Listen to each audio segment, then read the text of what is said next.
The history of pistols traces a path from matchlock and flintlock systems to the modern semi-automatic, revealing how basic firepower became reliable, rapid, and user-friendly.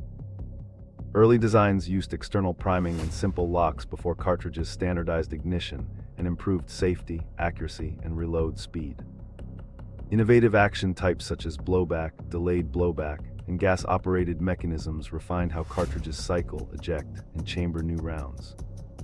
Diagrams illustrate the key components a shooter needs: a steel barrel, a trigger group, a spring recoil system, and the magazine feeding rounds. This educational overview emphasizes engineering choices and historical context, ending with a reminder that the content is for history and engineering education only.